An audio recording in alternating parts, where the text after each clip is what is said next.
everyone and welcome back to Rift News, the show that serves you all the information new and sometimes old, depending on whether something came out the day we released an episode. So let's start with all the stuff that is up right now before we get into PBE. First of all, Ahri's figure based on the old cinematic A New Dawn will finally see the light of day. But if you'd like to snatch one of these, be ready on March 13th, because these figures are very limited. How limited, you ask? Well, there's going to be only 1,100 pieces split evenly between North America and Europe. And as of right now, we are not sure about the price. Anyway, we have to mention the design. The figure looks pretty good, and I have no doubt it's going to be hand-painted and incredibly detailed. But the only thing that doesn't sit with me is her face. It might be just me, but it feels bubbly. Almost as if she was really old. Don't get me wrong, in the lore she is old, but I imagined her looking younger. Here I have to mention why this statue is so special it has to be limited. You see, this Ahri figure was in the making for a really long time. Riot almost released a different version of her very long time ago, but they accepted the feedback they received from the community and decided to remake it from the bottom. For comparison, here is what the original statue looked like.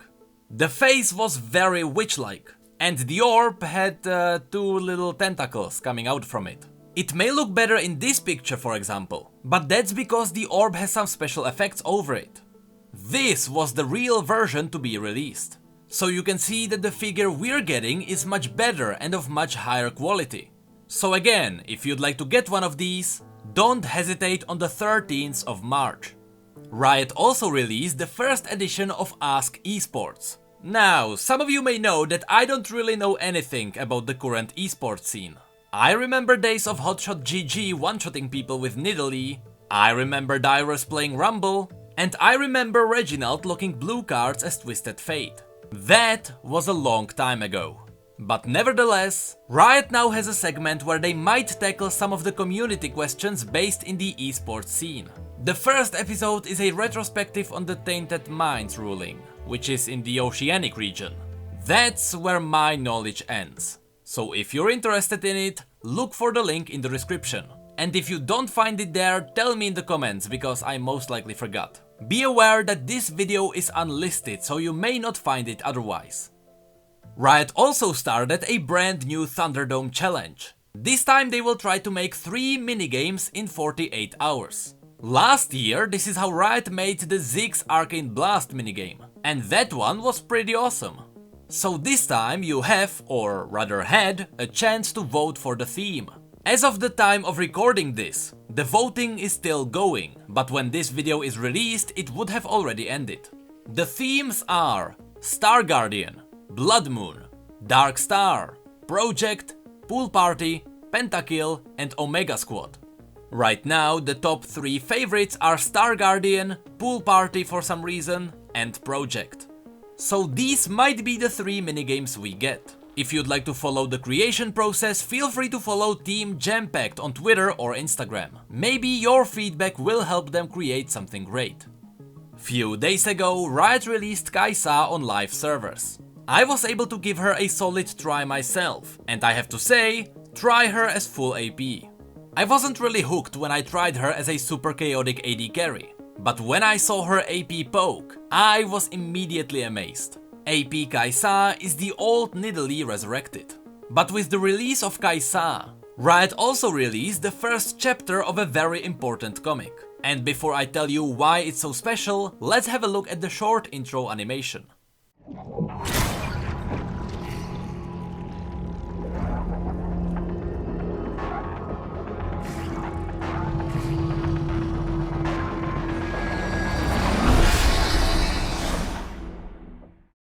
The reason why this comic is so special is because it is going to be the main story arc for League of Legends. This doesn't mean that most of the future stories will be about Void, but it means that the story of the Void will be the most impactful, and it will likely alter Runeterra and its layout. Right now, nothing really happens in the comic, but that's because most of the story is in Kai'Sa's own story and in the story of Icathia. And speaking of Icathia, we have finally released the video for where Icathia once stood. A very important story that holds a lot of important information you will need in the future. So if you like the lore of League of Legends, this story will be essential one day. There is one more interesting fact about Kai'Sa's development. There is a YouTube channel called Refract Art. They are well known for creating some amazing custom login screens. I've been subscribed to them for quite a while now, so I was pleasantly surprised to notice that Riot asked them to animate Kai'Sa for her login screen. They released a full time-lapse of how that was done, and even some early concepts. So if you're interested in that kind of stuff, the link will be in the description.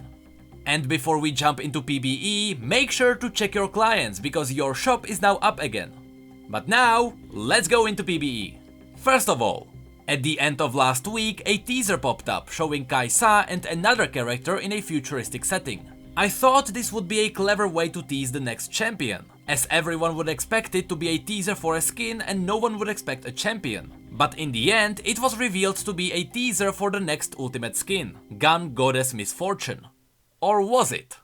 I still believe that this is a teaser for something else, and the Sun Goddess skin is used as a distraction. When Riot released the narrative line they are working on, they mentioned that we will get some Void lore, Bilgewater, Ionia and Noxus, and some Aatrox on top of it.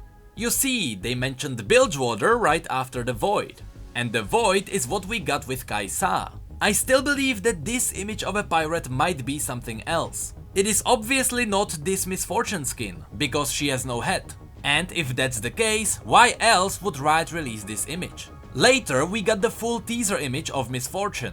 It was revealed that she's marking down the targets she's hunting, so obviously she wouldn't mark herself on the wall.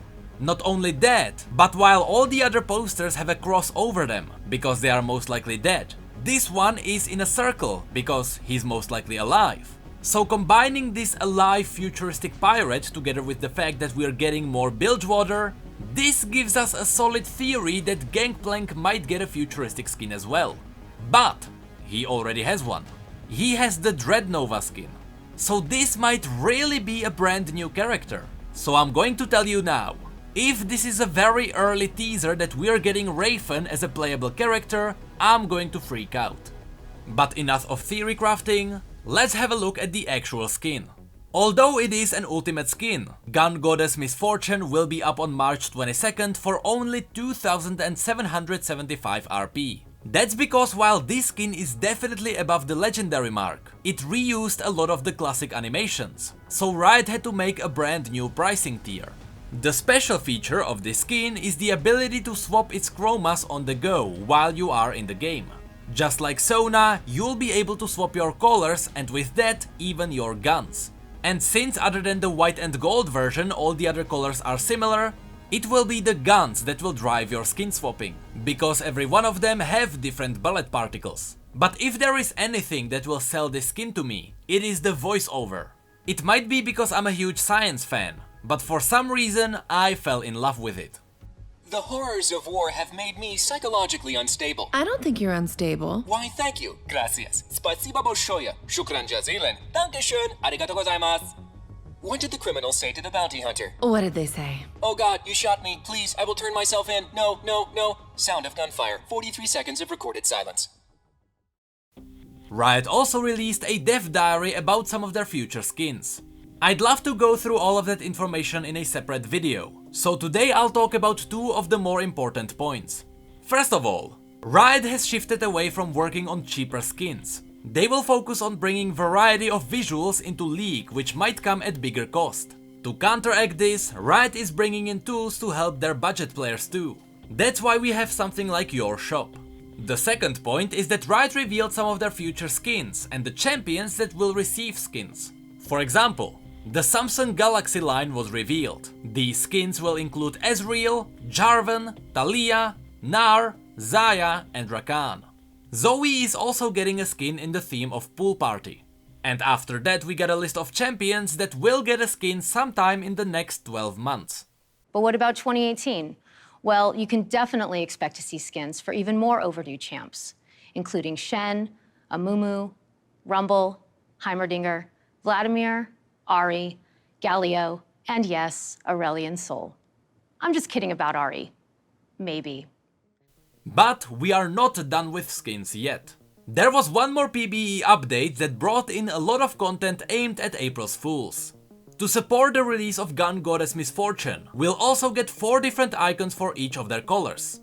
And even the Exo Ward, based on the UI in her exosuit. We're also getting 6 new emotes. And obviously, I'm getting the kitten. But on top of this, we've got 3 new skins. Hextech Alistar, available through crafting. This skin will have new voice filter, particle effects, and new recall, dance and death animations. Quite an upgrade from all the other Hextech skins. But we're also getting Birdio, a skin no one asked for but everyone should. It's a skin based on nothing more than Kentucky Fried Chicken, and it's amazing. Better than that, it seems to come with these new chicken raptors for your jungle. The third skin is Pizza Delivery Siver, a skin the community wanted for a number of years now. So this seems to be one of the last memes Riot managed to kill successfully.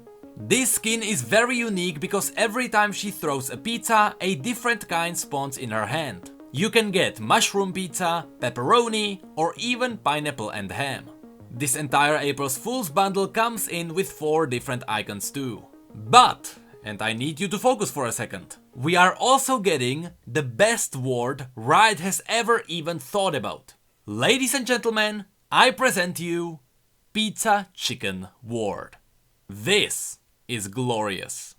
And to top this off, we got bunch of chromas. Birdio has 6 chroma skins, Siver has 5 of them, we also got Pugmo with 8 chroma skins, and Renekton with 7 chroma skins. And this might not even be the end. But it is the end of this video. So if you enjoyed it, feel free to like it and subscribe for more news and lore. You can also follow us on Twitter, Facebook and Discord if you'd like to chat. There's going to be another lore stream this Sunday, so stay tuned on our Twitch too.